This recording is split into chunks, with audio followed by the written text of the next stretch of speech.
গরিব, অসহায়, নিঃস্ব এবং অভাবগ্রস্ত যার এরকম ঋণের দরকার, তাদেরকে যদি আপনি ঋণ দেন, সেই ঋণ মূলত আপনি আল্লাহকেই দিচ্ছেন।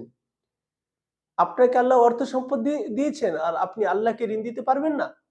আল্লাহকে ঋণ দেওয়ার অর্থ সরাসরি আল্লাহর হাতে দেওয়া নয়। আল্লাহ সুবহানাহু ওয়া তাআলা এই আয়াতে কারিমার মাধ্যমে বোঝাতে চাচ্ছেন, তোমার আশেপাশের অসহায়, যার জরুরত রয়েছে, যার প্রয়োজন রয়েছে, যে যার ঋণ দরকার রয়েছে, তাকে যদি তুমি বিনা সুদে আল্লাহকে রাজি খুশি করার জন্য ঋণ দাও, সে ঋণ মূলত আল্লাহকে দেওয়ার মতোই। আল্লাহ সুবহানাহু ওয়া তাআলা এইজন্য আমাদেরকে অত্যন্ত বেশি মর্যাদাবান করুন, যাদের সম্পদ রয়েছে তারা যেন আমরা কর্দে হাসানা দিতে পারি, সে তৌফিক দান করুন। সবাই বলি আমিন।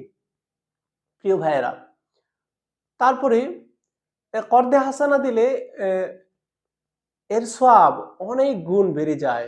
আল্লাহ সুবহানাহু ওয়া তাআলা উপরে আয়াতে কারিমার মধ্যে বহু গুণের কথা বলেছেন।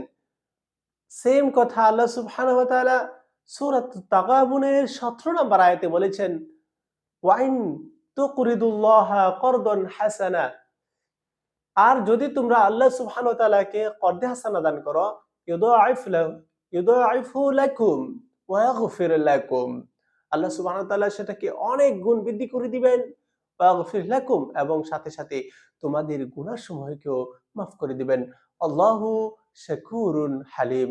আর নিশ্চয়ই আল্লাহ সুবহানাহু ওয়া তাআলা হচ্ছেন সঠিক মূল্যায়নকারী, নিশ্চয়ই আল্লাহ সুবহানাহু ওয়া তাআলা হচ্ছেন অতি সহনশীল, অতি দয়ালু।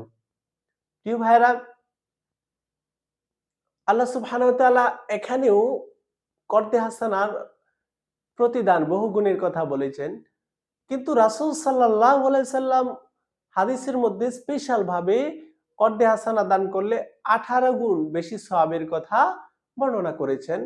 সুনান ইবনে মাজার 2431 নম্বর হাদিস, হযরত আনাস ইবনে মালিক রাদিয়াল্লাহু তাআলা আনহু থেকে বর্ণিত, ক্বালা রাসূলুল্লাহ সাল্লাল্লাহু আলাইহি ওয়াসাল্লাম, তিনি বলেছেন, রাসূল সাল্লাল্লাহু আলাইহি ওয়াসাল্লাম বর্ণনা করেছেন, রাআইতু লাইলাতা উসরিয়া বি আলা বাবিল জান্নাহ মাকতুবা সাদাকাতু বিল আস-সাদাকাতু বিআশরি আমসালিহা।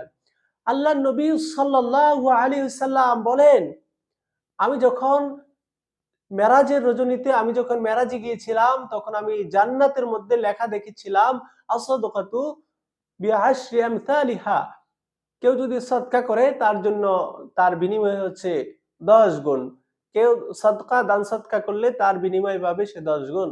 ওয়াল করদু বি 18, আর কেউ যদি কর্দে হাসানা দান করে, ঋণ প্রদান করে